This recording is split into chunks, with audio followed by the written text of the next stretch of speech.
Hello and welcome to this Car Pod. I'm Kennan. I'm Nick. Nick's here because Filippo is gone once again. Is Filippo even still part of this? He's gallivanting. I gallivanted this summer. He's currently gallivanting, but Nick is here. We got a lot to cover today, but undoubtedly the biggest news story is sitting behind me. Kennan, Oh, yeah. tell it to us. The biggest news, at least in my world, is that I finally bought a car. Kennan has bought a car, folks. This trumps all automotive news for the week. Yes, as I've been alluding to, there are a lot of cars I was thinking about. I mentioned the R230 SL55. R230. I can see it's an R230. Is it an SL320? No, baby. That's the big boy. It's an SL65 AMG. I have always wanted one of these cars. I mentioned it briefly on the podcast, and someone actually reached out to Nick, who then was connected with me, and here the car is. It's a lovely example, like I said, 07, alabaster white, red interior, and a 6-liter bi-turbo V12. 6-liter twin-turbo V12, and Kennan is going to tell us more about it on his... Oh, yes. That's the other piece of very big news on my YouTube channel. So I have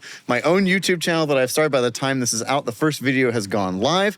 So it's just my name, Kennan Rolson, which no one knows how to spell, but it's Kennan. Yes, if you start looking, we'll have it linked in the description below, of course. But feel free to check it out if you are so inclined. Kennan has... Folks, Nick, this is the biggest... Kennan has a YouTube channel and an SL65. All right, you know what? I'm kind of salty, all right? Not only did he get an SL65, he got a Rentec tuned one, so Mr. Anti-Mod has more horsepower and more torque than my SLR, and I can tell you he paid a little less. Yep, don't you forget it. On top of that, he's creating a new YouTube channel. Sounds familiar. And I heard he's launching an automotive marketplace called Vehicles and Wages.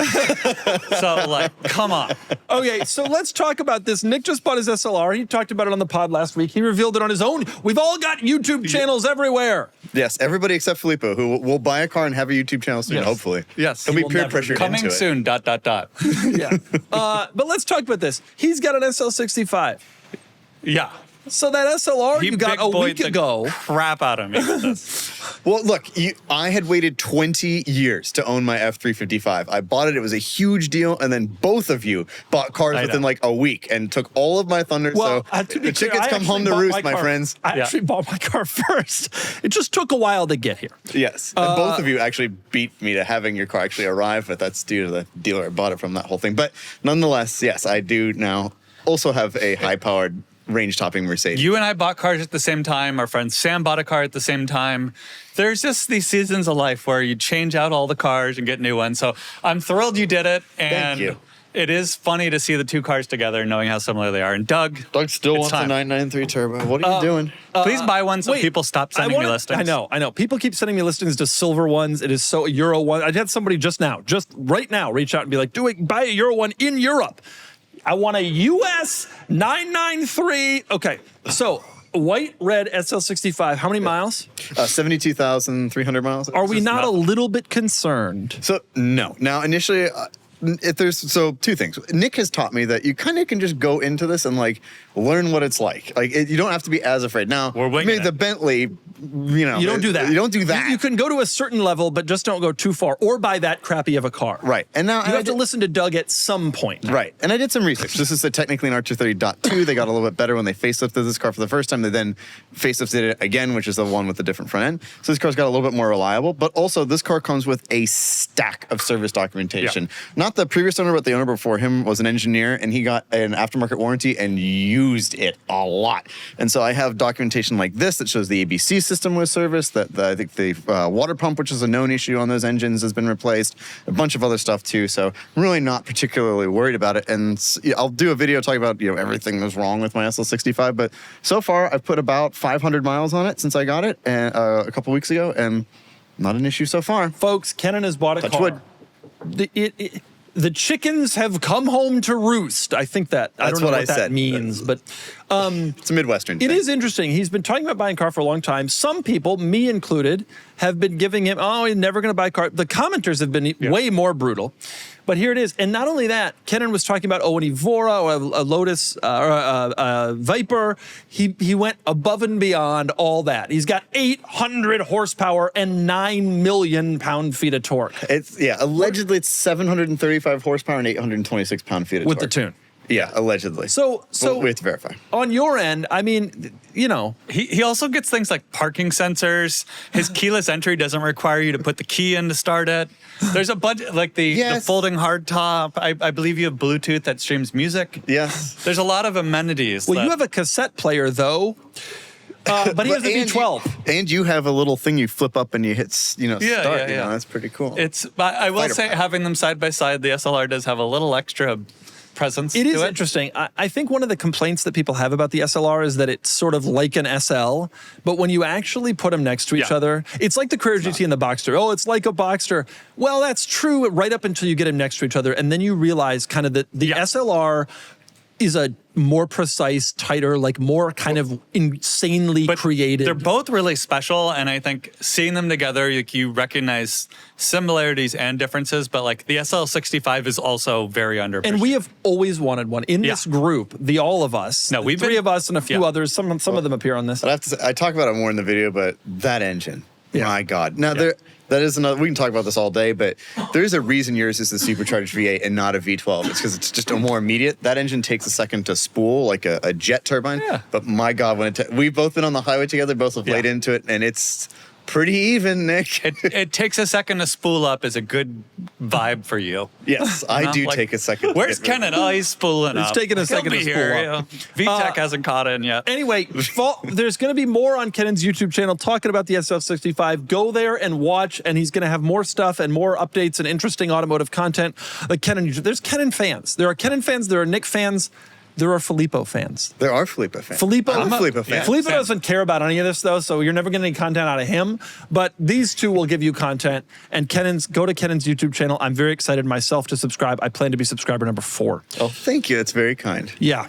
Can you send me a link? I will absolutely I'm not a subscriber I will yet. send everybody links. Okay, we got to go on to the actual news, starting with SEMA. SEMA is going on right now. I don't have anything specific to say. It just, by the time you're watching this, it will have gone on a little more. But right now, it's like just started, so there's not that much happening when we're filming this.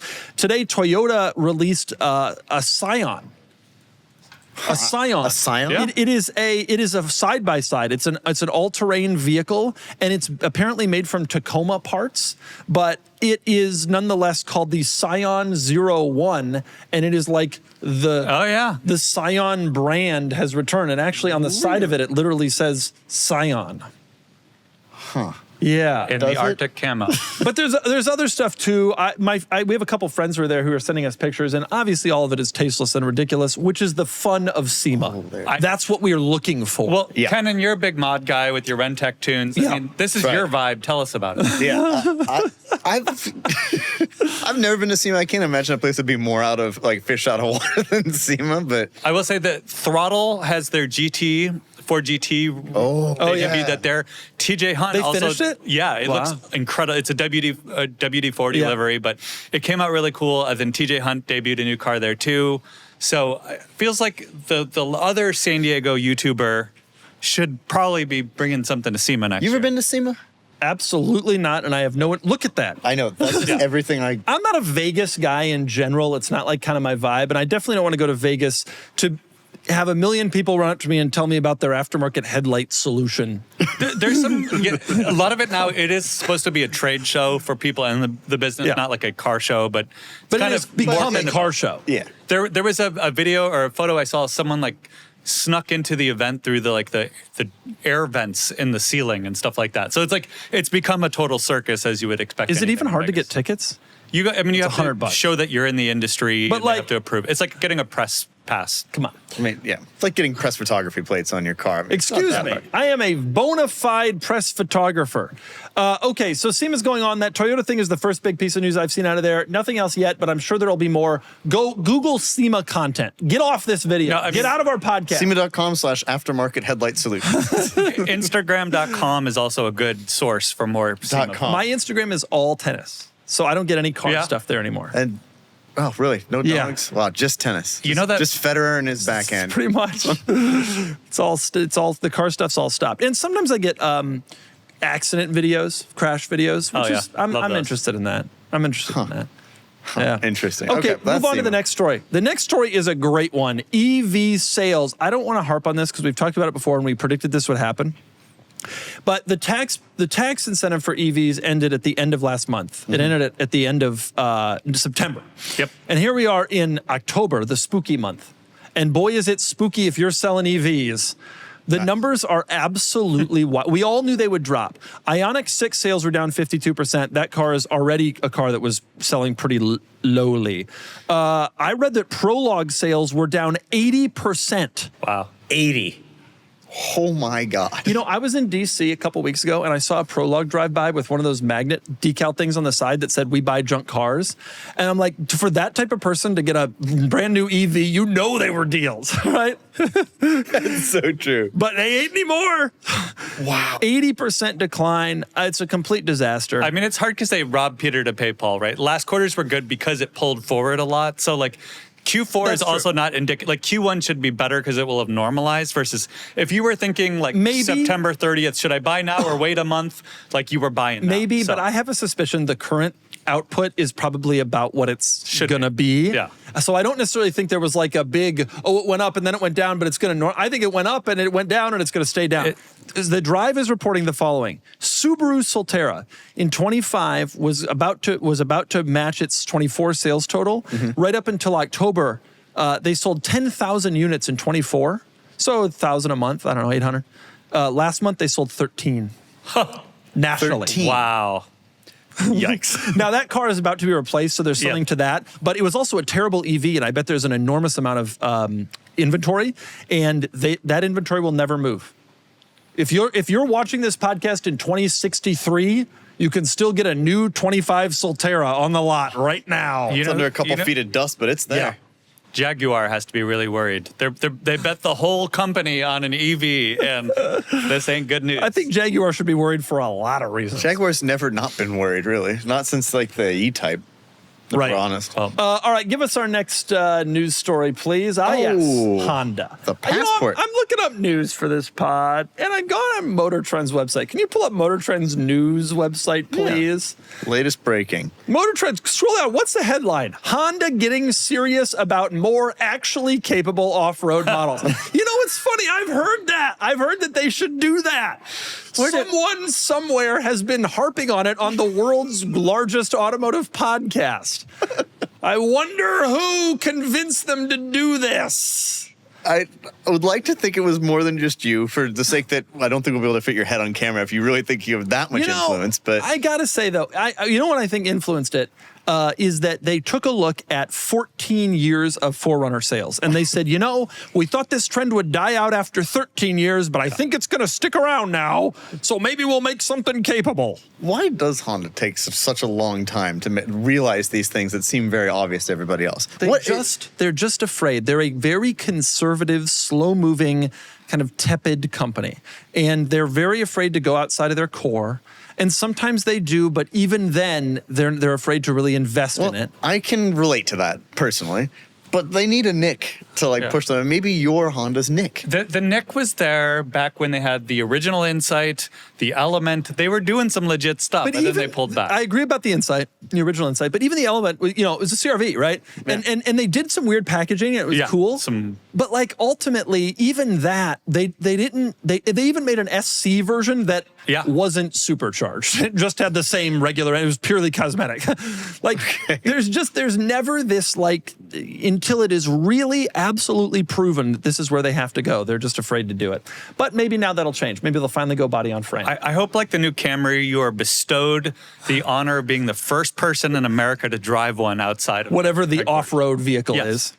Yeah, the Passport Trailsport is cutting it. This Although mildly lifted Pilot or whatever it is that we're looking at. I don't even think it's lifted. I have a neighbor who just I don't know this person, I never met this person, but I walked by their house. They just got rid of a Tacoma and got one of these. Wow. And it's Wow. like, oh, maybe Honda's succeeding, but probably not. My friends love to poke fun at me, and honestly, I'm an easy target. My love of my M5, my fascination with watches, my nerdiness in general, even Emily gets on my case sometimes. One thing I am constantly mocked for, though, is my George Costanza style wallet. Like George, I need everything in it, and traditional wallets make my back hurt or get in the way of rowing my own gears. And that's why I recently made the switch to Ridge. Ridge wallets are super thin, but they hold a lot, up to 12 cards each plus cash. They're also available in a wide range of colors, materials, and liveries, meaning that finding one that suits your style is especially easy. They're also really safe. You know that I'm a cautious guy, and protecting my information is important to me.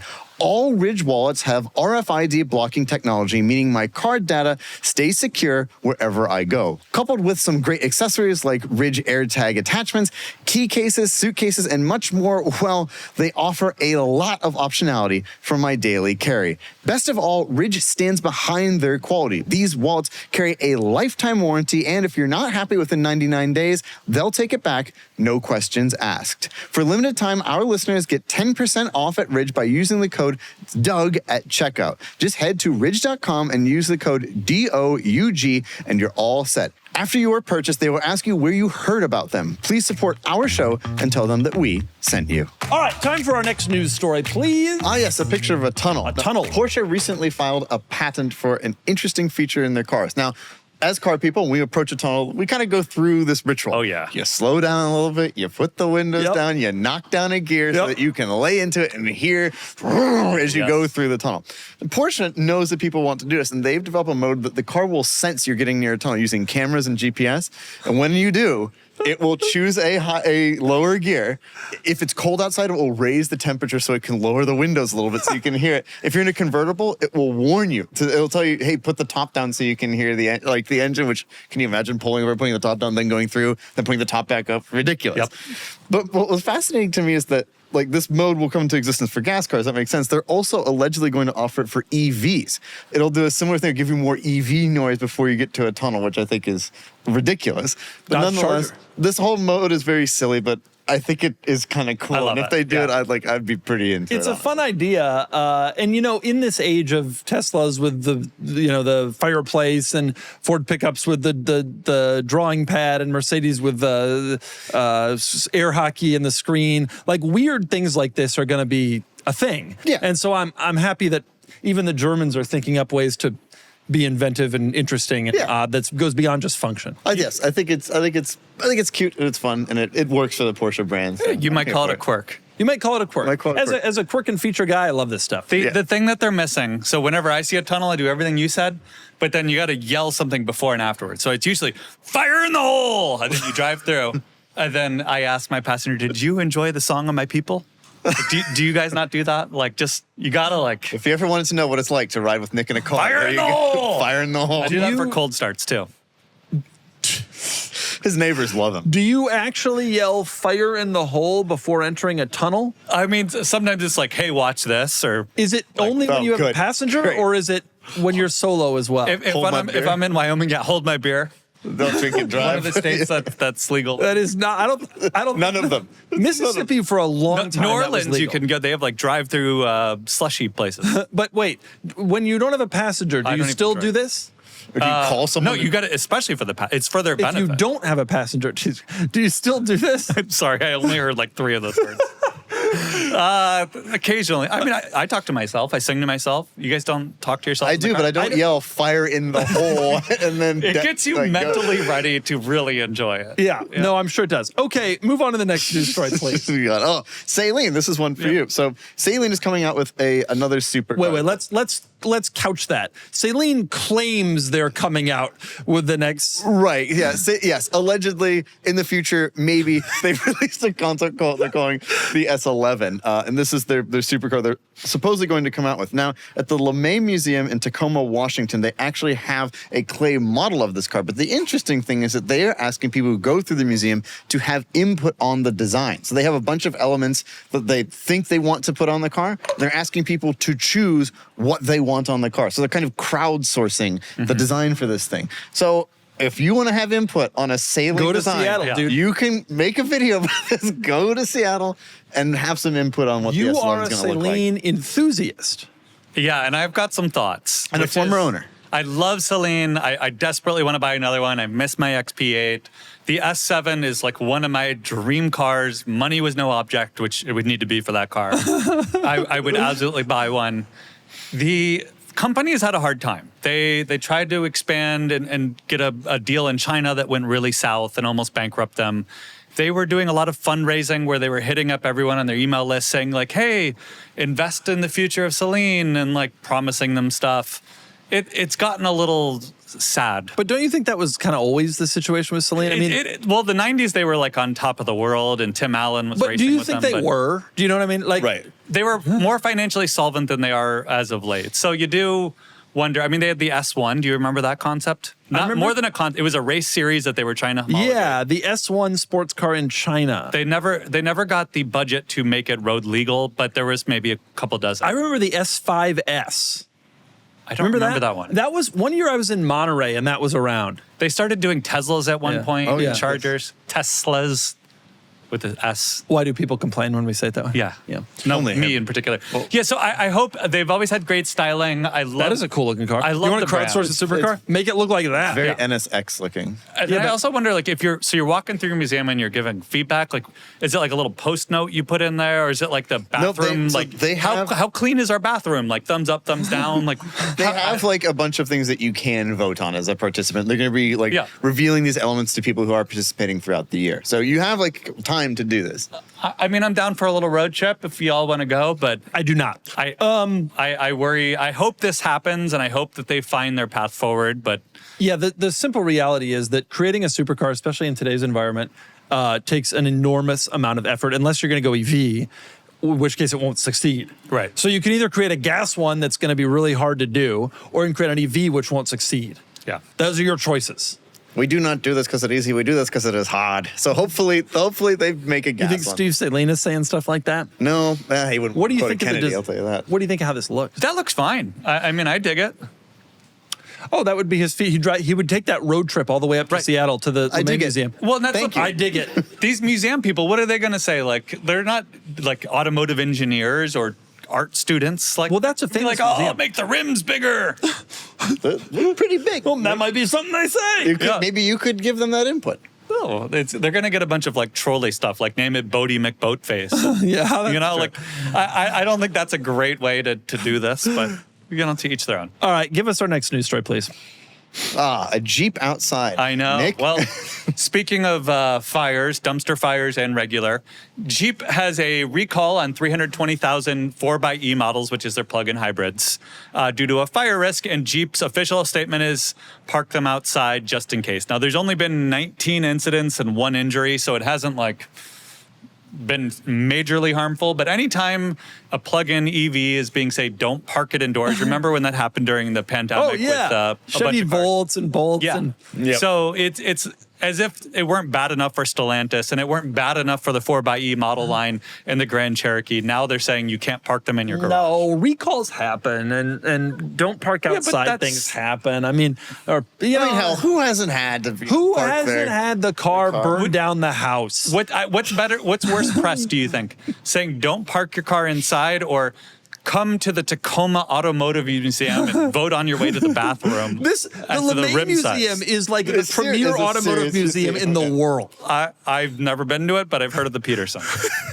Maybe aside from the Peterson, those two are Yeah. like the automotive museums, number one. Number two, crowdsourcing a car from a finely tuned museum clientele is a reasonable way. How do you think the Honda Accord was born? They're all going to be like, oh, remember when the DeVille was out? That was so easy to get in and out of. Raise the ride height, make It's it a little not that cushier. kind of museum. It's cool. It's They're like going to a ask cool for like a museum. bench seat in the front. Enthusiasts go to the museum. It makes sense that they would reach out Yeah. to people to. This is it's bad a little press, weird, but any recall is a recall. Yes. it happens. There's tons of recalls. Tons. Every car. The Kia guys yesterday, I did the I'm just saying Jeep right now has a very bad reputation for the quality, especially in the Grand Yeah. Cherokees, and saying, hey, it's dangerous to park this in your garage is the last thing a normie wants to You know, hear. to this day, I wish I had a new Grand Cherokee. I bought my Sequoia, and what I really wanted was the new Grand Cherokee L. And the only reason I didn't buy the third L. row. Okay, the L does have the third row. The only reason I didn't buy the L was because I was worried that it was going to consistently strand me, which I still think is true. Not a great thing with a new car. Yeah. An old car, the Countach can be forgiven, but My view New is, car. I've come to the conclusion that if it has 4 doors, it can't strand you. 2 doors can strand you. 4 doors, it's got to be reliable. That's my rule now. Interesting. In your life or just Just in the kind world? of in general. I think people in general are willing to give a bigger, wider berth to a two-door car because you're making a decision to be impractical to begin with. But the day you get a four-door car, you're looking for practicality. And if that thing strands you, you got a whole lot less patience for your four-door car. The E60 M5 has entered the chat. Right. Right. Fair. And honestly, I bet you there are a lot of sports cars that are just as unreliable as that car, but it Repeat. doesn't get as much press because that car is supposed to be transportation. Whereas a two-door car is supposed to be enjoyment and an experience, which sometimes involves some temperamental behavior.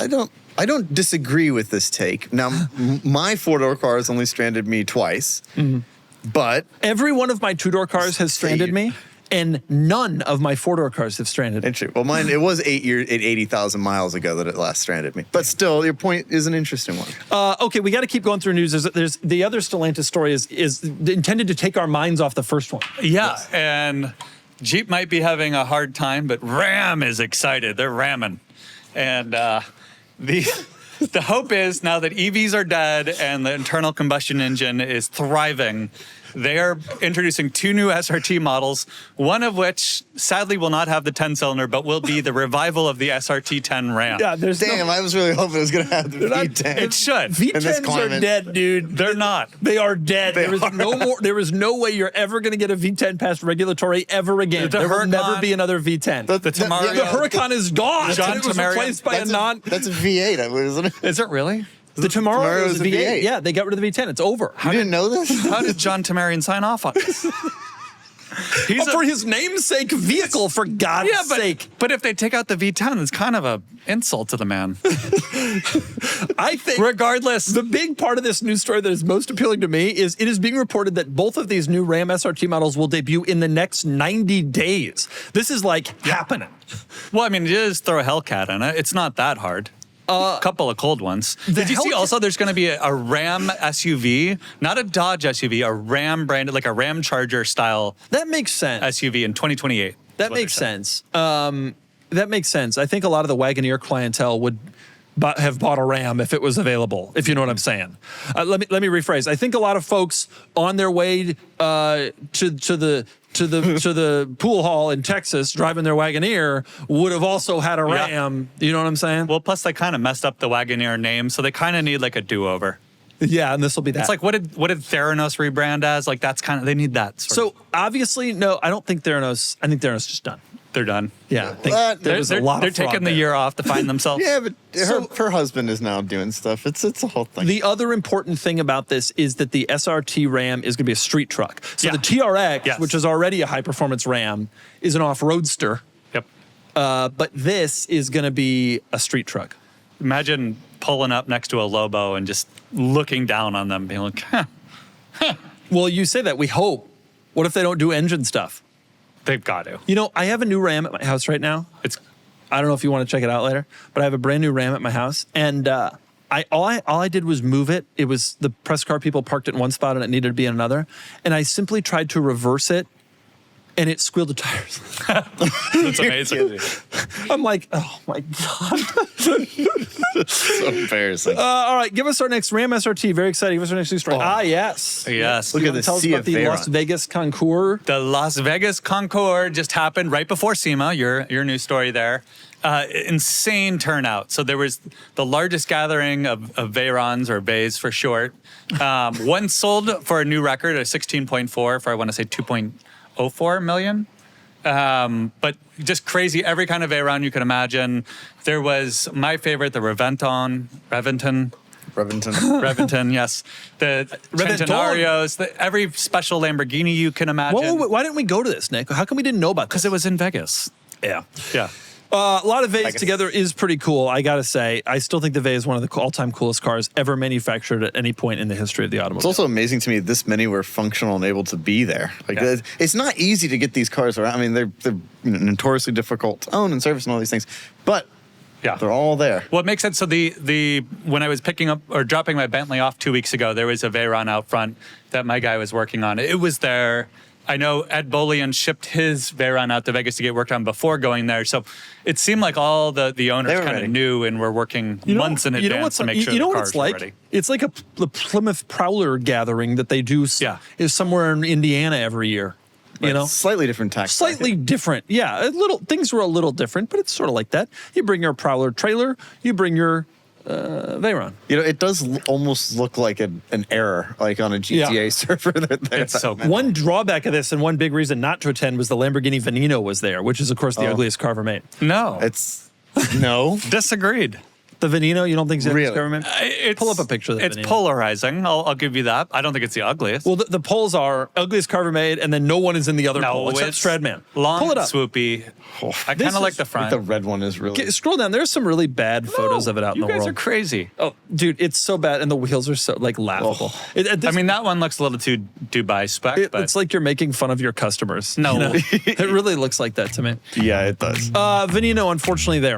I've been using Delete Me for years now, and let me tell you, I'm still just as grateful for it today as I was the day I signed up.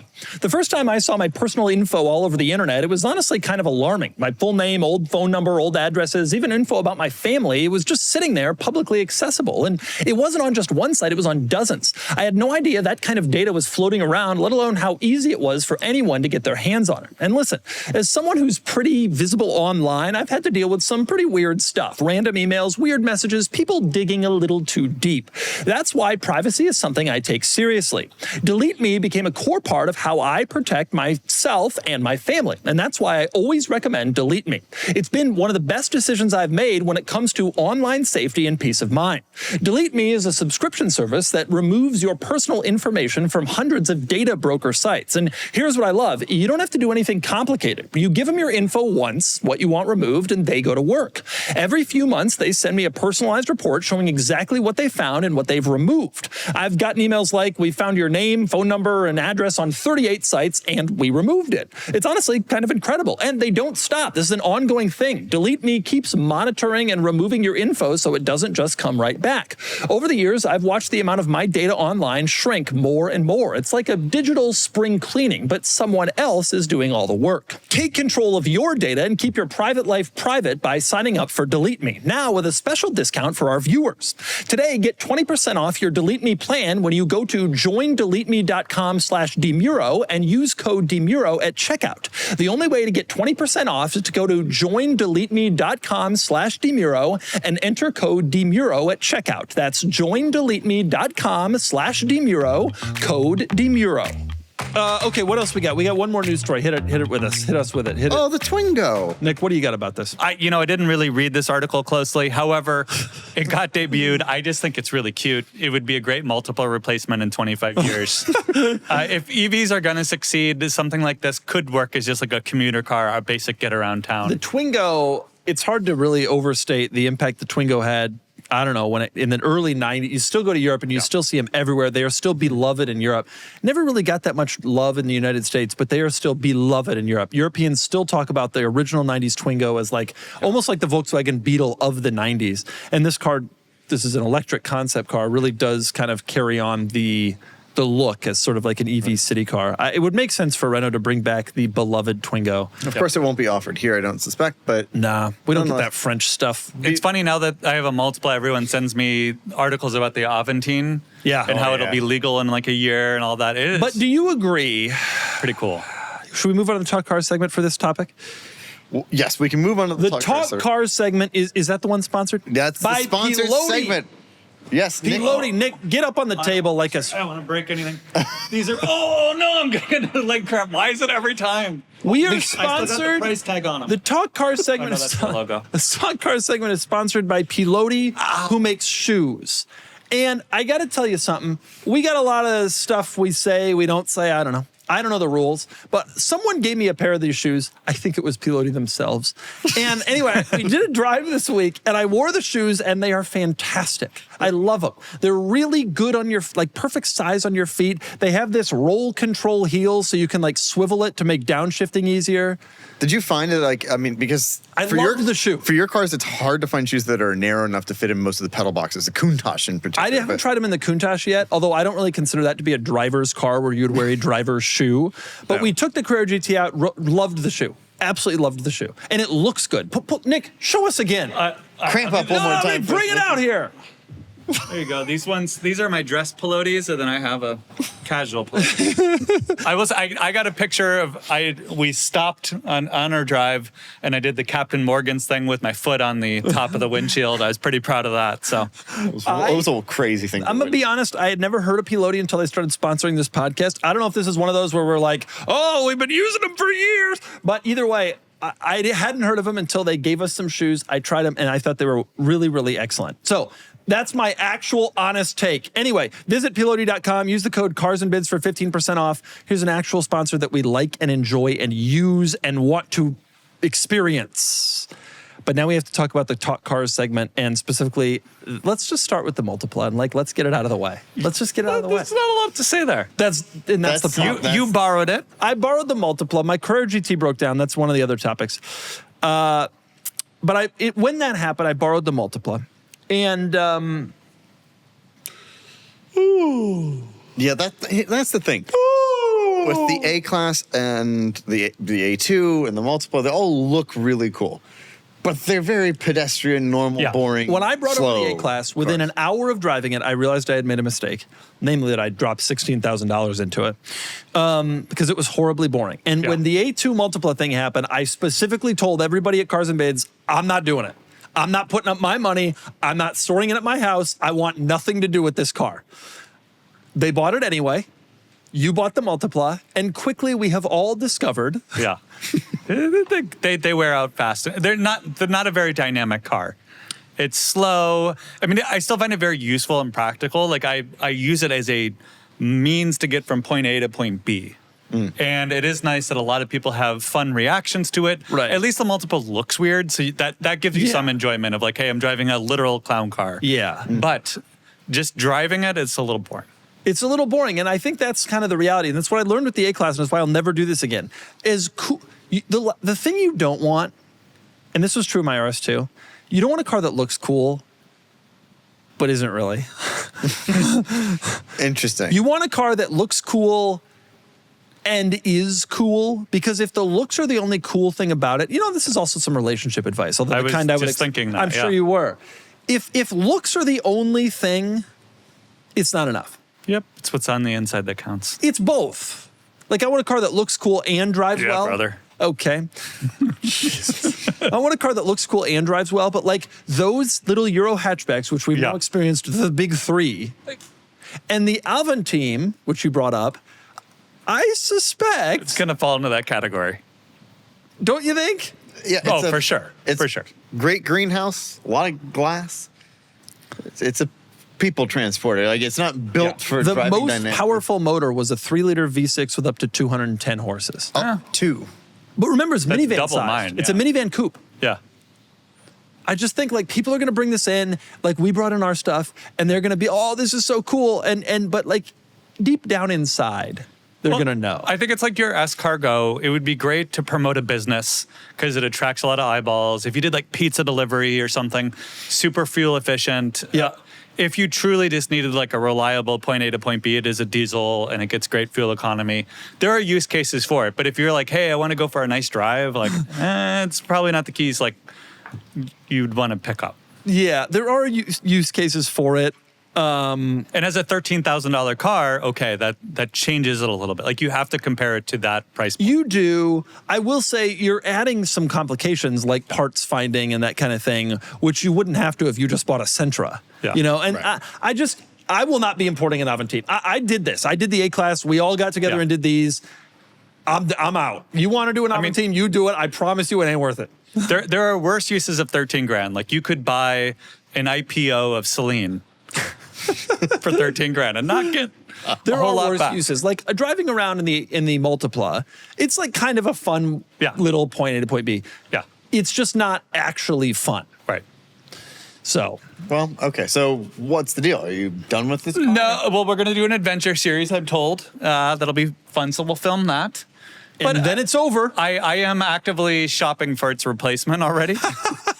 Sadly, the R63, which we can say for talk cars, somewhat significantly exceeded my budget, so I did not. That was an astonishing. Pull that up. Well, Let's yeah. just pull it up. I wasn't able to. Last week on the show, Nick went in this big thing about how he wanted an R63. I know, I hyped it. To match his SLR. So we had this one on the site. It sold for $64,500, which was, I mean, short of when they were brand new and slightly depreciated, this was a record, right? Like, Bring the Trailer hasn't had anything like this. Bring the Trailer never had. Nope. That's what we call it. Yeah, I came up with that the other day. We're sticking with it. So 64.5. So now we worry that the R63 is kind of gone. Well, this one was an outlier in that it was low mileage. But that's what you would want. It's what you want, but I would say there will be gettable ones for less than this because this is the nicest one that's transacted in a very long time. Let's try to learn a lesson here. Let's try to learn a lesson from the Bentley, right? Let's try to get a nice one. It's not a 1 or a 0.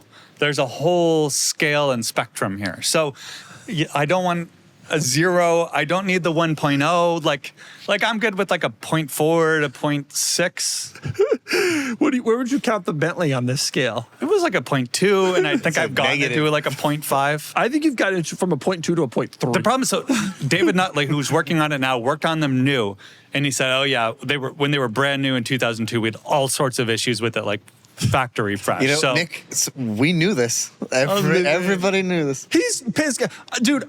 I can't believe he's like surprised. Oh. Go back and watch the reaction. For rubbing it in. We deserve to rub it in. We get that benefit now. Yeah, because you're like, oh, it's not that bad. It's great. I love this car. And now here we are. It came home to roost like the chickens. So the Multipla, I think, might get replaced. I'm now a Mercedes guy. We're Ben's boys together. Well, what do you mean? I mean, I got a G-Wagon. Filippo's got an E-Class station wagon. Yeah. I got an E-Class station wagon also. I'm even into the historics now. It is ironic that people have always accused me of being a Porsche guy when I've had like 38. I can't stop buying Mercedes-Benz. And now look at us. We're a Mercedes-Benz group. We've all got Mercedes-Benz. Yeah.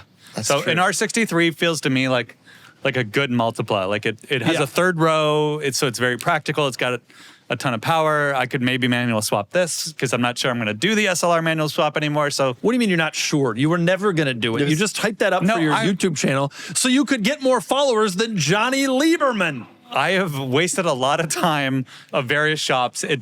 I'm still somewhat interested. I don't hate the auto as much.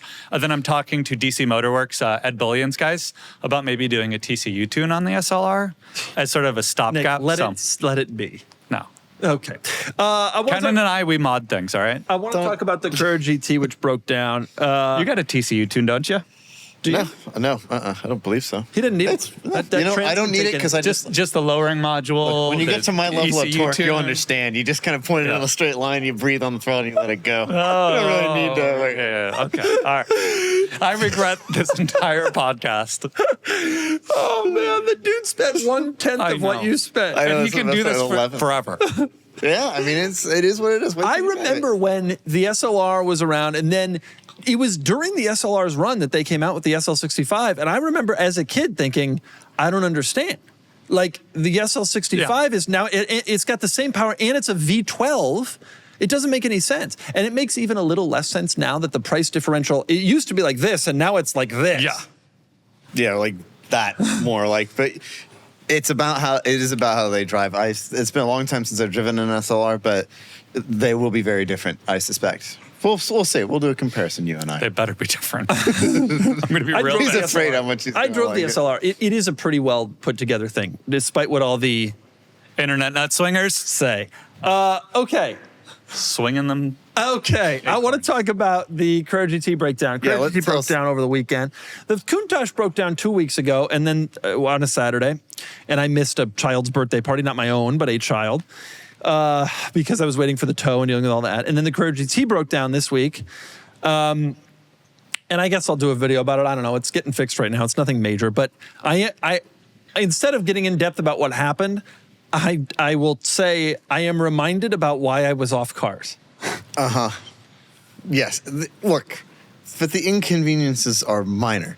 Those cars have been Those cars have been very solid in your ownership period, except for these two little things. Like it does happen. They're old cars. Like it does happen. But here's the thing. But this is what will happen. You'll give it a little bit of time. You'll come back to it and be like, this is the greatest thing I've ever done. Yeah. It is, and love I these still cars. think the Carrera GT is the greatest car ever made. I truly believe that, especially because I got to drive it back to back with the SLR. And when you do that, Hate you both. but Deep regret. I am reminded about, I am, kind of an obsessive way. I like trying to make sure I spend every possible second I can with my family, my children, and losing what ended up being 3 hours on one Saturday and another 3 hours on another Saturday. Not really what I'm looking for. And it haven't touched one of the sports cars since. The Countach is back, haven't driven it. Ford GT's been just sitting. Carrera GT, when it comes back, will be sitting, maybe here. You think why this is why so many people get all the cars that they've always dreamed of, and then they just sit and rot. Yeah. They just can't be inconvenienced to maintain Because when them. you have a fleet of 20, it's even that much harder. Yeah, and it's every weekend. And because I think the cars do break your heart. They do break down. They do this and that, and you don't want to be a part of it. And so you're like, I want to have it, but I don't necessarily want to be around that. So I just park it. Yeah. And then eventually these collections kind of thin out, and everybody's like, why is he selling his car? Well, because he doesn't want to. He's old. He doesn't want to deal with this BS anymore. It is funny because, like, in order to have the cars, you do have to be older in age to afford them, Right. usually. And that coincides with a season of life that means you're much busier with kids. So, like, the dream of when you're young versus the reality, the boys of, what is it? The clothes of the boy don't fit the man. It would have been fun, been fun when you're years. 23, you like need a headache. Like you just should, in your life, you like need a headache. Like you should go buy a Facebook Marketplace, bad whatever, and like Bug ISTI. learn cars that way. Yep.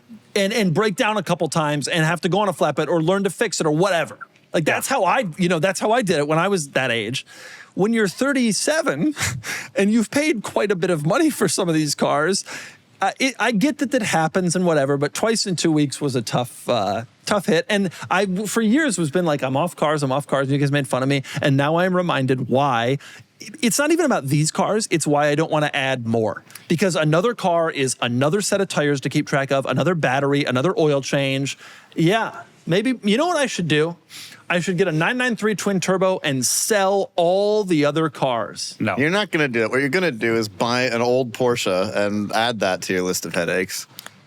I would say, the ancient school of Stoicism would say to reframe every obstacle as an opportunity. So every time the Bentley breaks down, I say, great, free car storage. And it sits at a mechanic for a couple weeks. I don't have to worry about where I'm going to park it. It is nice. It can't break down again when it's already at the mechanic, so it doesn't get worse. The sad part about that is the car that I wish was out of my garage the most, it would be the G-Wagon, because then I can bring the Countach down. Yeah. Because the Countach only fits above the G-Wagon, essentially.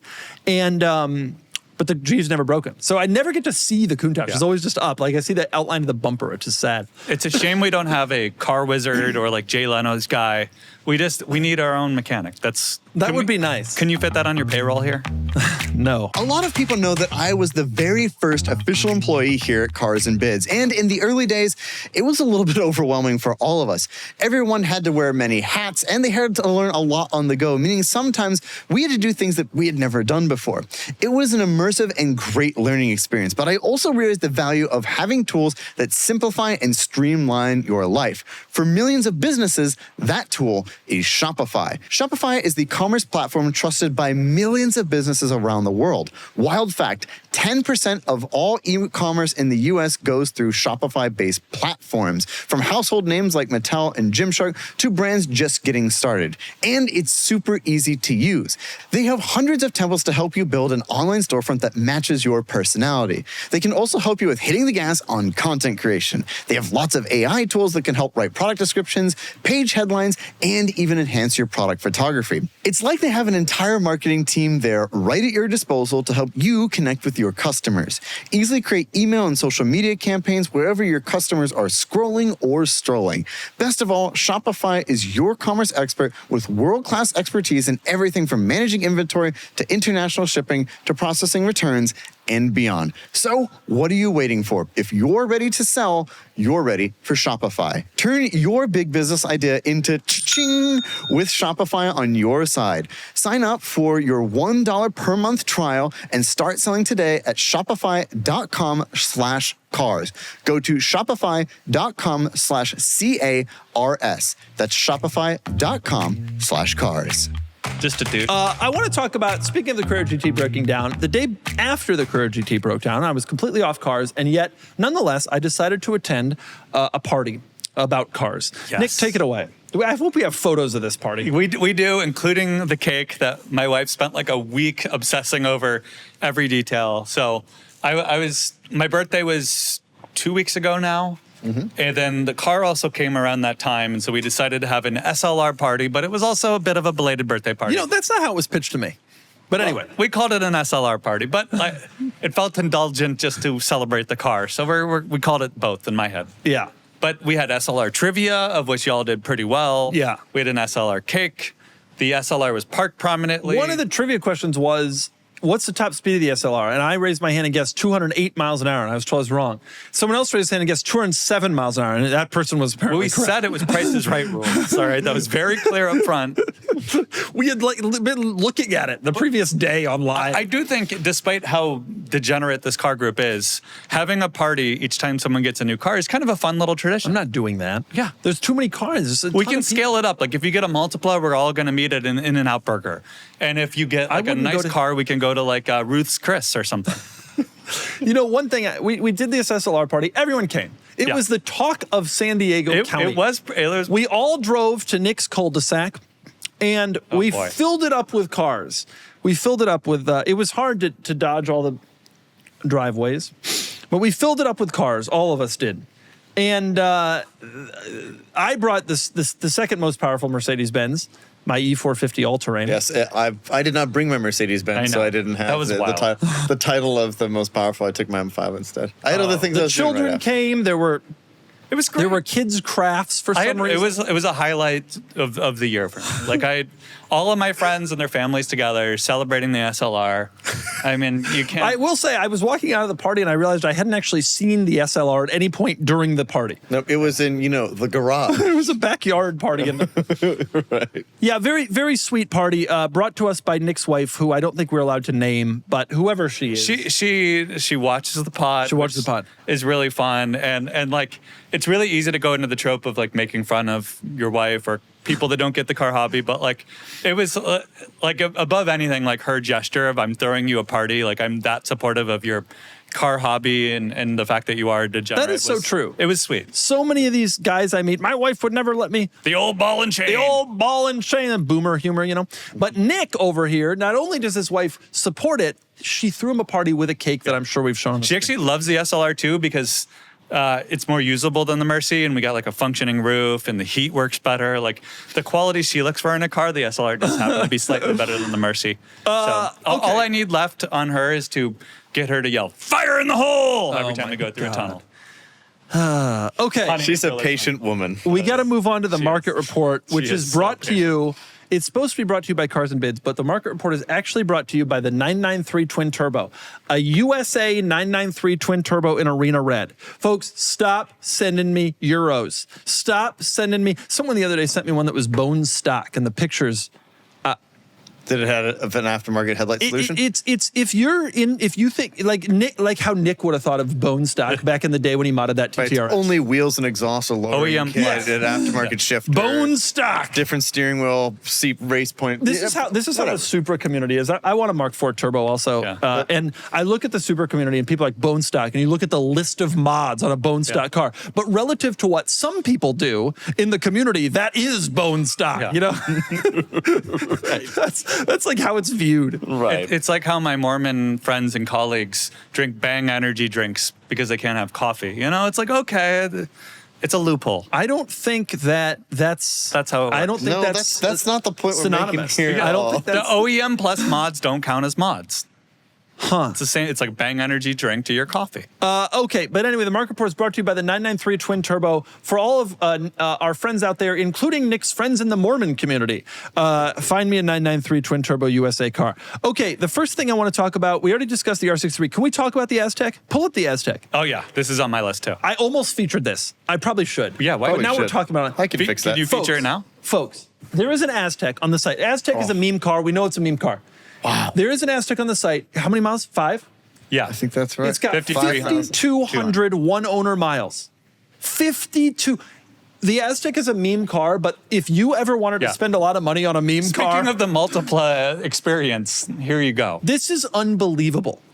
It's so nice. And I know you probably prefer the body cladding ones. Vastly. I strongly prefer the paint matched. To be clear, the paint matched ones were way more attractive. Yeah. But the part of the fun of the Aztek is its heinous. ugliness, yes, like And the the Multipla. cladding, which 01 was 01 only. Yeah. The cladding ones fit the profile more. You know? I've always wanted one of these. After the Car Bros, which I can't find anymore, but he brought a fake Enzo to the Quail. Right.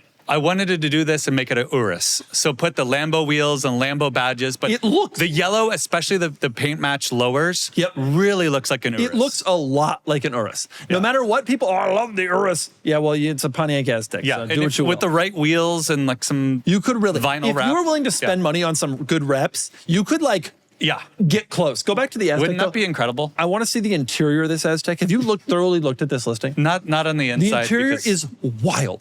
I've spent some time in Aztecs over the years, I'm sure. and no GM interior aged this well. They've even got the cooler, which, by Yeah. the way, is my actual beach cooler that I use to this day on Nantucket. They've got it in the car. Doug is the kind of guy. I can't believe how nice this is. Yeah. I don't know if there's anyone really willing to. Oh wait, go back to the cooler. What is this? I think that's just the protection that they put on I top don't of have it. that It on doesn't- mine. Well, you don't care as much about it. as they do. Nobody is willing to spend this kind of money on a meme car. But God, if you were ever gonna, this is the best. I feel comfortable in saying this is the nicest Aztek in the world. It's has to got to be. be. It isn't like one of those, like there's a billion Camrys, so there's probably one nicer. They only made a few of these. Nobody saved them. Yeah. You think the Lane Motor Museum's going to bid on this one? Because they should. Yeah. It's just it belongs in a museum. No, the place in Tacoma. LeMay. LeMay. Okay, Kennan, tell us about the 512 TR. Yes, so I love the 512 TR. These cars have been on a run recently. I think people are realizing how much nicer that they are than the standard Testarossa. Yep. But this further underscores that point. This car had a ton of miles on it. We talked about it briefly last week, I believe, 74,400 miles, and it sold for 195. Yeah. It feels like a big number for a car with that kind of miles. It's also a Euro, which they're just worth less than the US cars, generally speaking, because it can't register in California, all those things. But nonetheless, I mean, this car sold for serious money. As a person who's been talking up Countach and talking down Testarossa for many years, it has been interesting for me to watch the 512 TR and that 512M have completely break away from the Testarossa. Yeah. The market does not view this car as relevant to the Testarossa market. It isn't. They're very dramatically different cars. It drives so much better. I drove one a while ago. It's different. It's better. I don't know that it's 3X different, but Well, so also don't forget, like we started to talk about production numbers. Like the Testarossa, they made a ton of 512 TRs. It also looks way better. in my Way opinion, better, yeah. including the F512M, which looks the best. Well, there's an incorrect take. But the I was talking to our friend Edison today about this. The F512M is a perfect example of what a company does when they have no clue what to do. Yeah. They could not move on to the next thing yet, like the 550, and they just were like one last thing, so they just threw the book at it. That's what happens when you crowdsource styling. You Yeah. end up with an F512 TR. A great list of F512M. cars would be cars that got facelifted at the very end of their production run in order to fit them in with the rest of the model line. And so there was only like a year or two of the facelift. And the F512M is one. The 03, 04 Disco, the Land Rover Discovery, they facelifted at the very end to match the Range Rover, even though it was the very end. Yeah, I mean, the smile on the front end and the wheels. Still the greatest OE wheels of all time.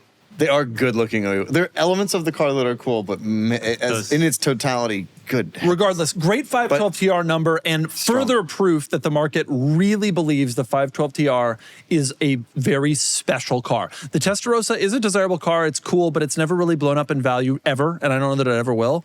This is. May I also posit that it's further proof that driving your cars isn't as expensive in terms of the hit you'll take on resale as you might think.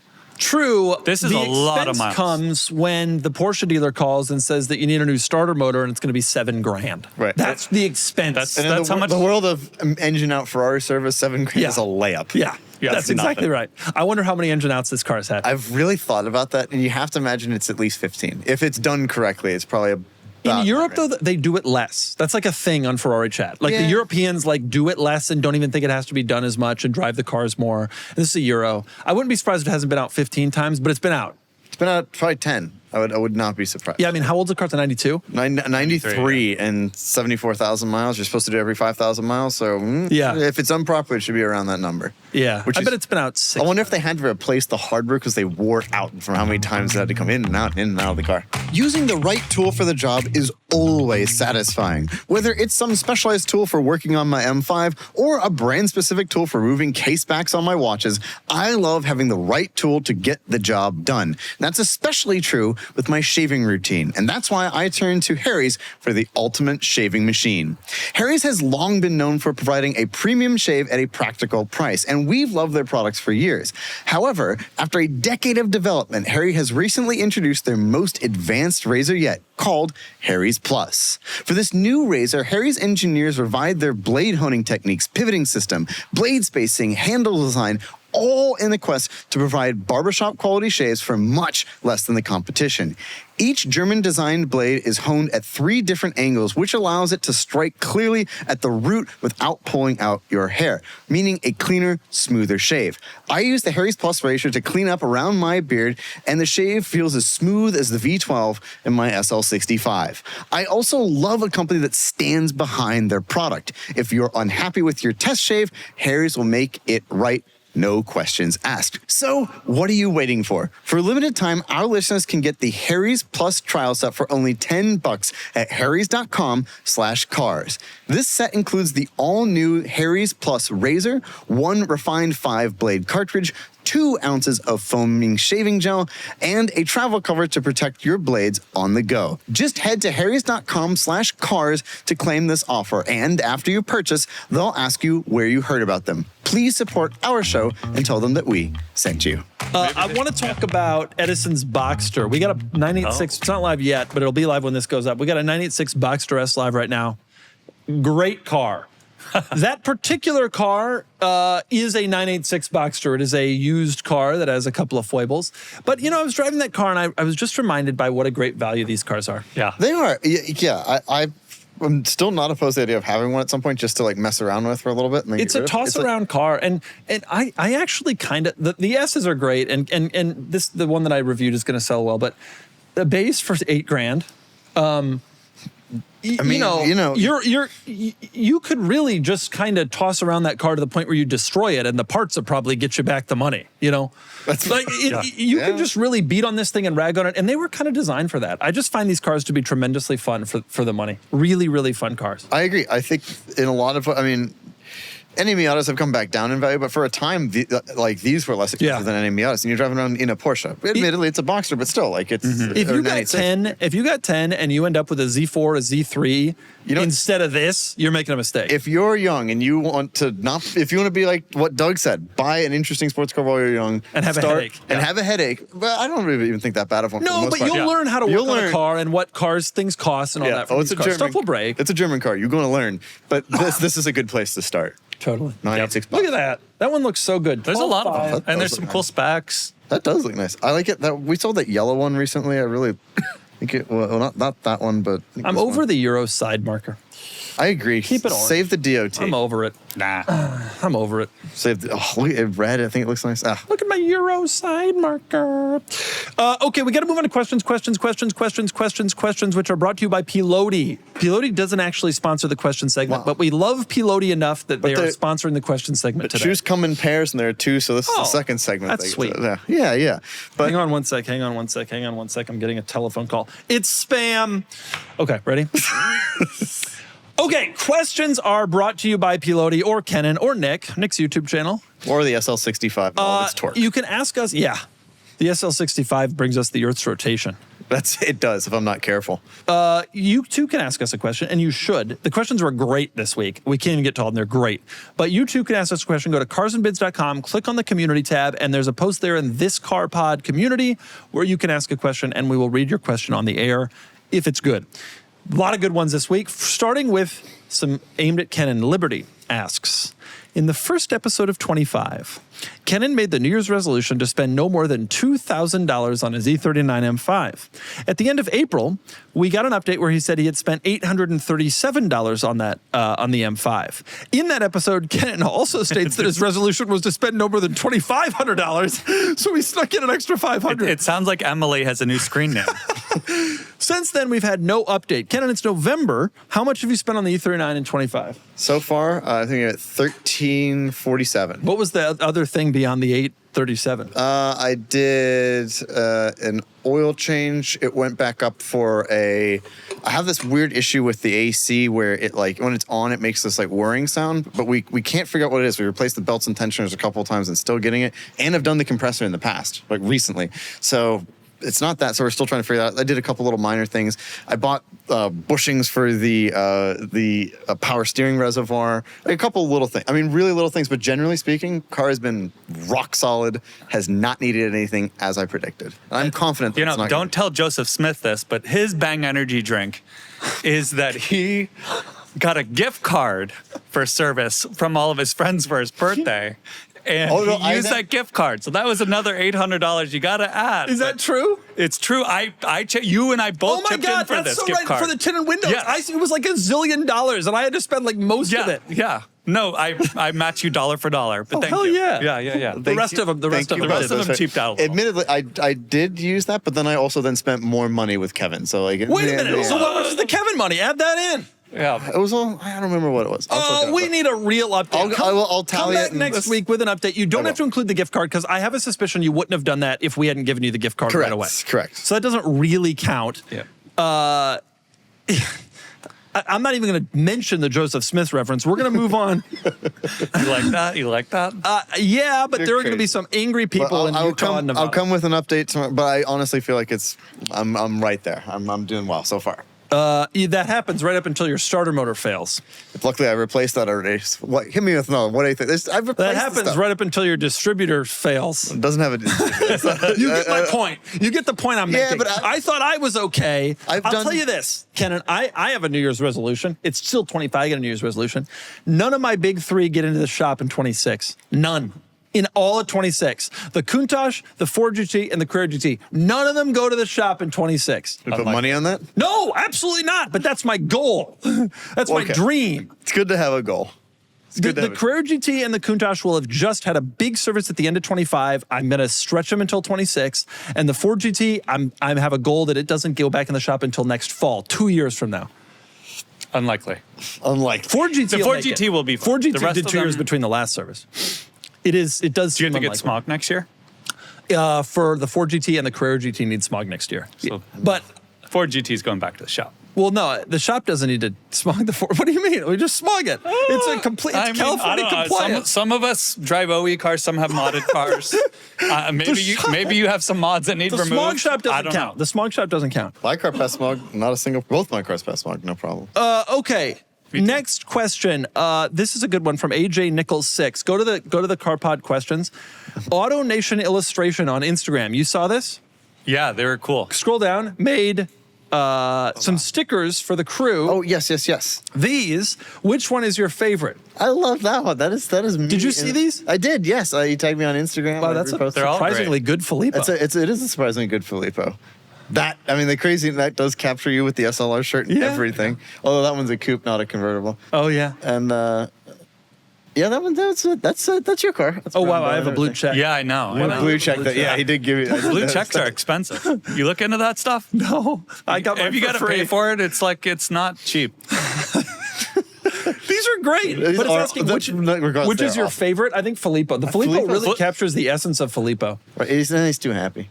That's true. I've never seen him happy. Filippo, about related to cars, he cannot be that happy. Yeah. I think they captured a bicycle. Yes, Plus, he would never open his arms like that and with a smile. you forget it's too like he'd have a phone in one hand and Slack would be on it, and he'd be checking like you're Yeah. close, really, really close. he'd be So that one's pretty close. That's pretty. that one's good. I am that happy every time I'm around that car. Oh, You know, how sweet. I love that car. But the crazy Nicklin. I can't believe he tried to slip that Kevin service under our noses. I know. Well, I agree with you. I don't think that counts. Like I wouldn't. I would just waited till next year. I'm and I calling would've Kevin been- right at the end of this podcast. Okay, next question from Imperial Southampton. This is a great question, and I'm curious to get your guys' takes, but I have the answer, sort of. Question for Doug. What cars offer a similar X factor and rawness like your Countach for people who don't have Countach money? Let's assume a budget of 30 grand. I want to love a car like you love your Countach. 30. I don't know about 30 grand, but I will tell you a car that I think provides the exact same level of rawness and excitement is a Lotus Esprit. Oh. I think This is not what I expected. I think that this car with the V8, now, there was a time when they were 30 grand, and it wasn't that long ago, but they've gotten expensive, and the V8 twin turbos, which is specifically what I'm talking about, are now maybe 60 to 80. I nonetheless feel that this car is one of the great bargains in the automotive world today. It still has the wedge. It is still wide and low and flat. The sound is immense behind you. It is incredibly analog, incredibly raw, even though it was made through like 2003, and it is just so damn cool. And it's expensive. I want to be clear, but it's not Countach expensive. No, it's not crazy. And it will be expensive It's to so take care of course.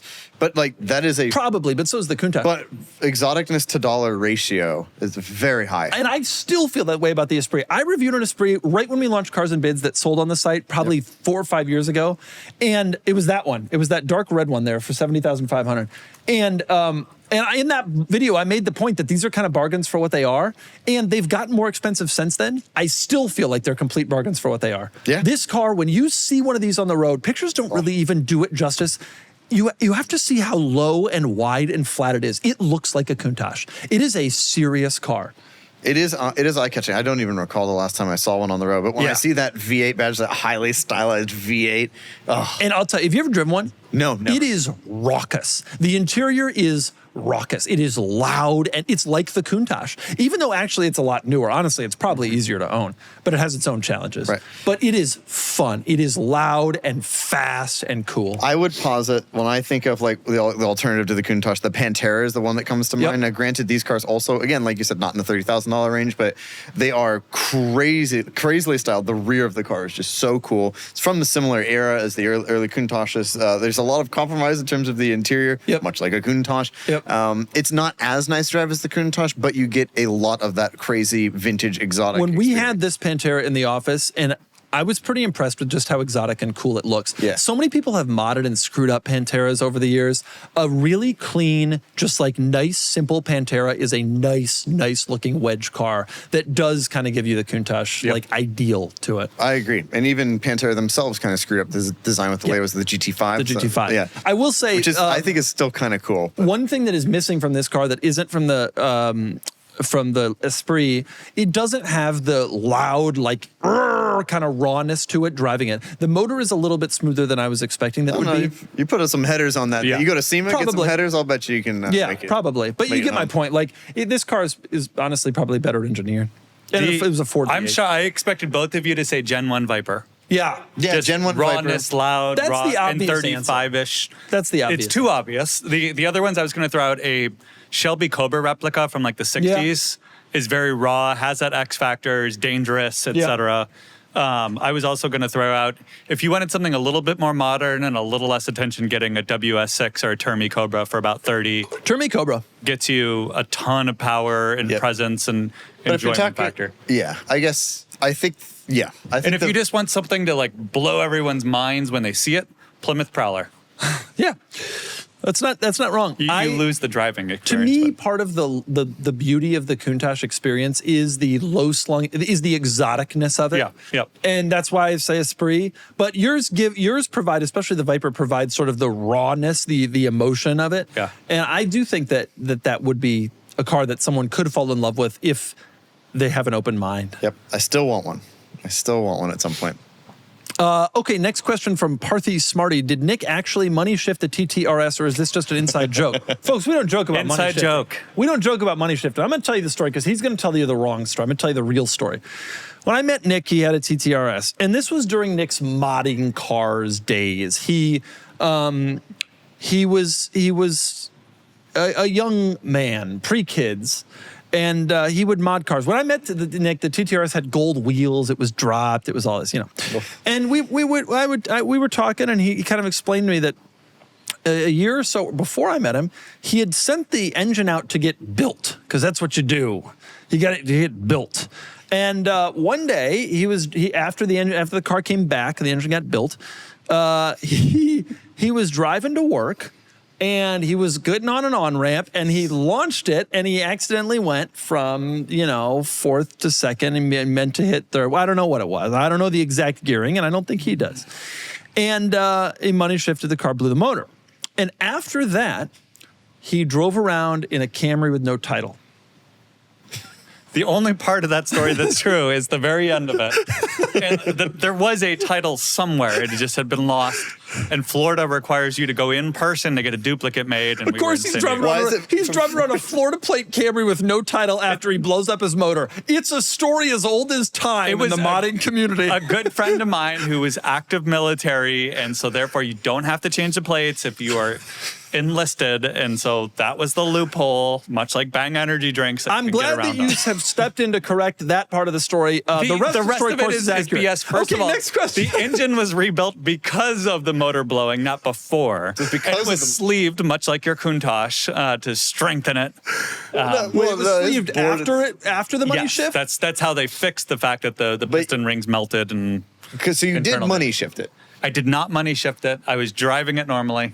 Drive it normally, then all of a sudden, the engine's got to be built. No, Let's it was never money shifted. He was driving normally in the sense that he went to third and got first. People did that in those TTRSs. They got money shifted. Great car. I agree it's a great car. It's an underrated car. It is now in West Virginia, right? As far as I know, unless it's sold since then. We got to VIN look up that. Okay. But it's an inside joke. Doug likes to claim the story. It is not true. He money shifted a TTRS. I did not. You were not there. Oh, let me tell you. I'm gonna give you listeners out there who may not have as much experience in the automotive world as I.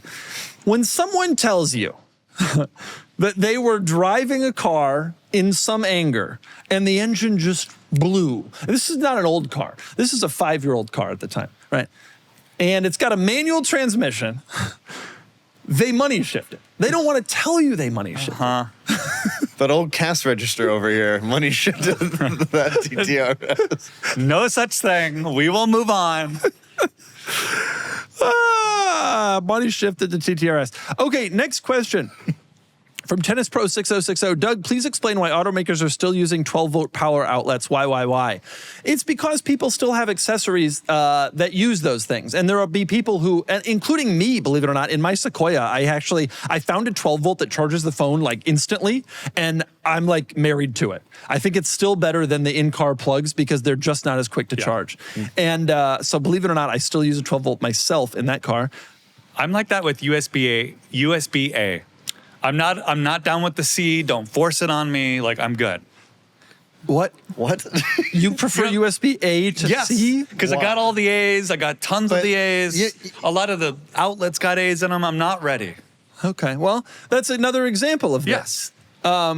However, my suspicion is that this will go away, just like cassette players. Like, for years and years, automakers had cassette players in cars, even long past when we all were actually using them, but some people were still using them, and that's true of the 12-volt. And I think the 12-volt sticks around for longer than you think because there are still people who are not willing to give up their stuff. Now, as more and more cars are starting to integrate household outlets, which is becoming a thing I'm seeing on at least 1 out of every 2 cars I'm reviewing, I think that will eventually kill the 12-volt outlet, but it'll be still a few more years. Okay, next question from Luke Reinoffs.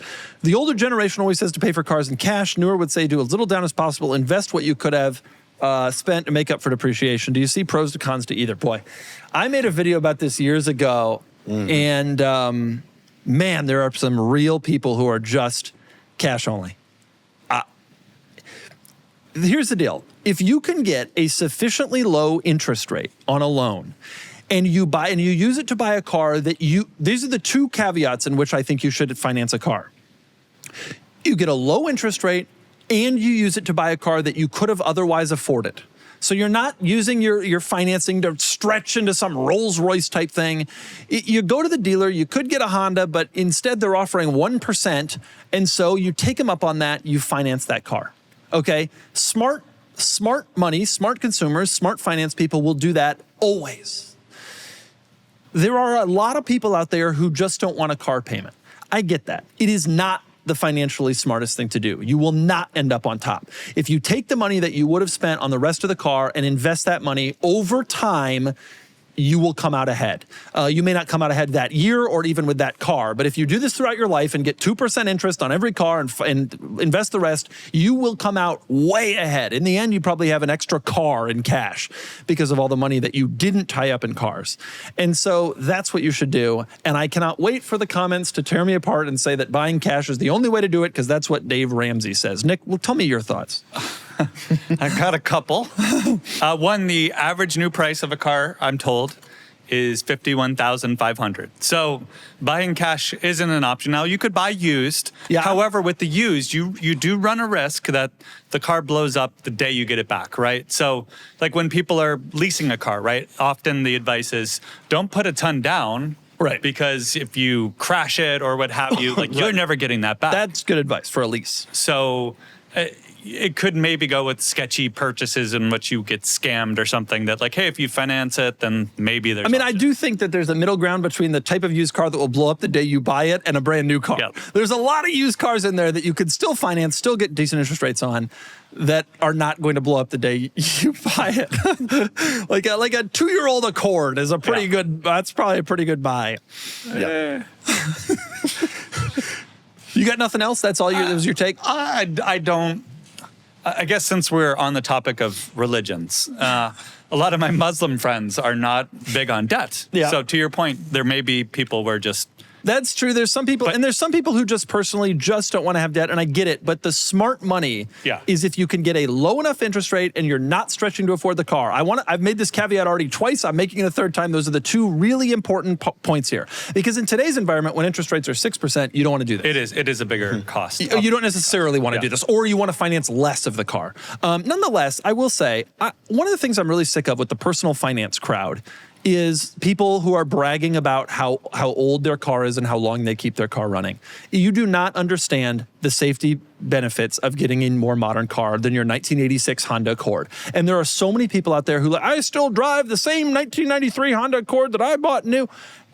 As a point of pride, and I don't find it prideful. I think it's dangerous at this point. If I'm not saying you need to go buy a brand new Volvo, but like a 3-year-old Honda Accord is not that crazy of a spend, and it really will change your life if you get into a serious accident. And I guarantee there are people who have gone to the grave proud of their 1993 Honda Accord for personal finance reasons. Kennan, how'd you buy the SL65? You take out a giant loan? No, pay cash for the car, but still, like the thing with it is like. Yeah, I think it depends on everybody's individual situation, your level of comfort with that. But I think you can be smart about it. It really depends on the car, how you're going to use it. I do definitely agree with you about the safety thing for people who are doing big commutes in older cars. I drive an older car every day. My commute's not that far. And so I'm at a lower level of risk.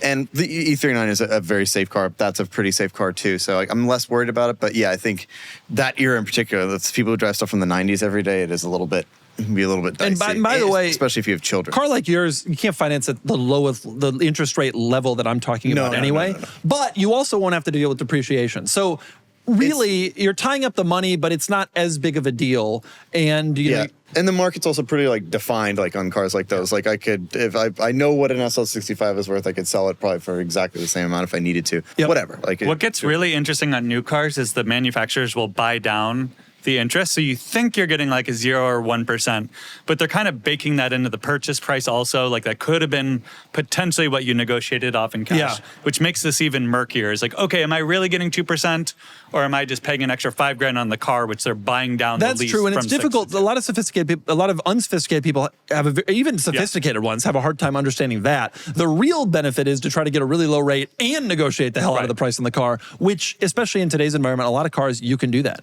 I did jumbo loan on the SLR. What?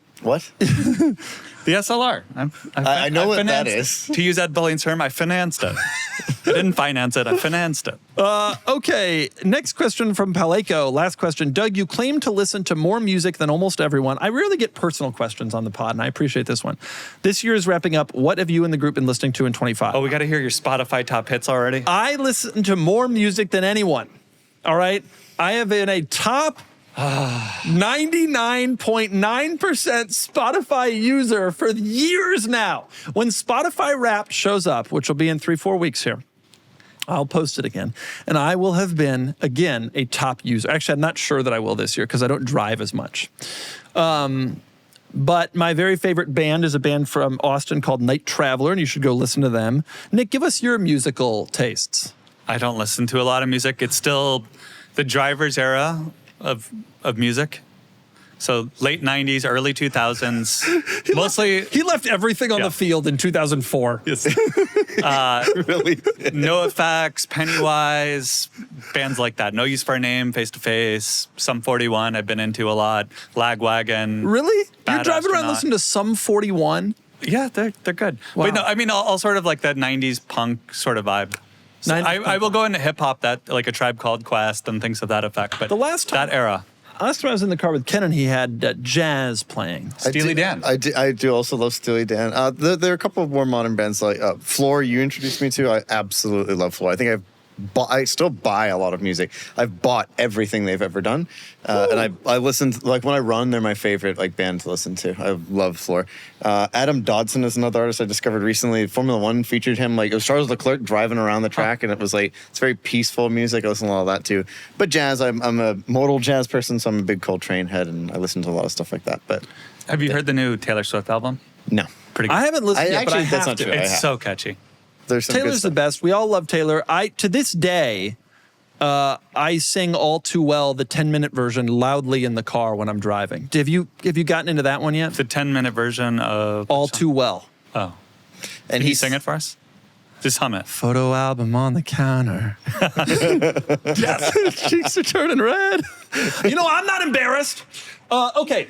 We got to move on. I think we can do one more question if there is one more question. Yeah, last one. CX9er. What was the worst downgrade from a particular model from one generation to the next? For example, E39 to E60 or C2 to C3. Those are it. C2 to C3 is tough. That's a bad one. That was it. How about NA2 NSX to the No, plug-in? E38 to E65 was worse than E39 to E60. That's a great one. 05 NSX to the new NSX is pretty, although I like the new NSX, but the 05 was God. Well, and there also was, 15 years. Yeah, but it's gap next there. generation. If you talk about a third gen NSX, that's what you're talking about. Oh, let's see. Old Defender to new. Thought about that. I think I wanted to do an exotic car, but S4, how about when they went from the V8 to the Super 6? That messed up the S4. I don't mind that. It had the sport diff. It was fun. C63 is a tough one. The No, the twin turbo new V8 to the C63, new yeah. C63 is one of the great mess ups. What Yeah. about 993 to 996? Yeah, I mean, I don't agree with that. I don't love the agree. 996, but I a do lot of too. Porsche people I would do. probably support that. To be honest, I think that the 993 to 996 transition was an improvement from a driving perspective. The I still look 996 at 996 turbos a lot. There's phenomenal values. I like how they look. I'm with you. I think the 993 is so cool and so analog, whatever. But like the 996 was faster. It's tighter. It's more stable. It handles better. Like it has all these benefits. But The interior is worse, and nobody likes how it looks. And of course, you lose the air cooled, and so there's a lot of that stuff. I think now it has more of a charm. There's a subsect of like diehard fans who like the way the 996 looks. Subset. It really is the only 911 that looks really different, I think, to the other ones. Like the 993 does look different than the 964 and the G-By before that, but the 996 is a dramatic departure, and then the 997 looks more contemporary. I mean, the market also, it's not just The market, The yeah. market is pretty clear. 993 turbos are like 250 and 996 turbos are like 60. But nonetheless, I think the 996 is underrated. Anyway, what are other cars that really they messed up? Yeah, how about the SL facelift? The one. The R2, yeah, the R230.3, yeah. Yeah, in 09, that was tough. That was a bad, yeah. But that wasn't as bad as the stuff we're talking about. I'm sticking with the C63. I think that's probably the one to me. That and the C2 to C3. I can't think of any other bad ones. Can you? Any other really I was trying to egregious? figure out what came before the 612 Scaglietti in Ferrari, hoping it was the 550. No, it was the 456. It was the 456. So that's not that bad. Ferrari in that four-seater That realm, lineage just sucked. It has always kind of sucked, but it has always gotten a little better. Yeah. The old four-seater stuff was bad, and the 400 wasn't exactly great. But then it got a little better. The 456, then the 612, then the FF. Yeah, Cool all car. those are progressively better cars, Yeah. definitely. Now that I learned that John Tamarian Lamborghini has a V8 and not a V10, the Huracan to Tamarian is a little tough. Not the worst. that's just we how were they're there all- for the I know. launch at Quill. We Did saw you it. think They I'm told us listening this. to the motor size? Yeah, that's what you listen Hey, for. how about for you when the Explorer went from a body on frame with a V8 down to a little unibody four-cylinder turbo thing? Nah. I love the new Explorer. I think it's great. Yeah. Those are our answers. E38 T65 might actually be the worst one. Yeah, that was I remember hearing that in 01, as that the E30 was being discontinued, was one of their best sales years for the car because everybody saw the new one. And Although flocked 02 out to buy it. was up. Sales increased for the E65, but I think time has proven that to be a bad redesign more than anything else. Yep. Like the 01 is still beloved, and an 02 E65, that Aztek, and those are the same level of common. I mean, serious. Like, there are no original E65s. Everyone you see is a facelift, and even then, you're not seeing them that much anymore. No, that's You know true. what I got up behind the other day, and I thought to myself, this is actually leaving the SLR party, I thought to myself, this is the last time I'm ever going to see one of these randomly on the street, an 11 335D. Wow, yeah, you don't really see those. Those are great cars. They're cool. Torque. I mean, not as much. They were auto only. But I thought to myself, I will never see another one of these randomly, I bet. It had been years since the last one. Yeah. This is it. Yeah, that's a good point. You don't really see that era diesel BMW much anymore. Yeah. And E70s. Like, you don't see X5 diesels from that generation that much either. Yeah, it's harder to know because it's on the side, but that 335D badge, I'm like, that was a cool car. It gave you like real fuel economy and range, but like pretty good performance too. Yeah. Okay, that's our pod. You got any parting words here, Nick? No. Best pod we've ever done. Go to There's- Kennan's YouTube channel. So, thank you. I It's very haven't kind. seen the video yet. I'm incredibly excited to do that. Well, When does it thank you. launch? It's I know. launching yesterday. I can't So believe I you don't think give that- your friends a sneak peek. Because it'll be great. You'll enjoy. I'll always- send it to you later. Before Nick posts a video on his channel, he Yeah. sends it to us and says, do I need to edit out anything inappropriate from this? See, I know Can that I someone don't. watch this? I've been making videos for a while, and I've got it. I But will say, I appreciate you let us see the car like a month ago. You've had it probably 2 weeks, but yeah. It feels like a month. What, you expect me to hide it for 2 weeks? Well, Doug almost leaked it on his Instagram page, He Instagram.com. didn't tag me. All good. Now we're all Yeah. excited. All right. That's our podcast. Nick, pleasure. Thank you for being here. Nick will also be here next week. Filippo's in Japan, and he's been sending us crazy pictures of stuff like Japanese cars. What's crazy about the pictures is how poorly framed they are. Horrible He's not a good photos. photographer. Some of the worst photos I've ever seen. Take some picture lessons. Good He's not heck. going to watch this. No, he won't. Pleasure. Thank you for watching. We'll see you next week. Goodbye.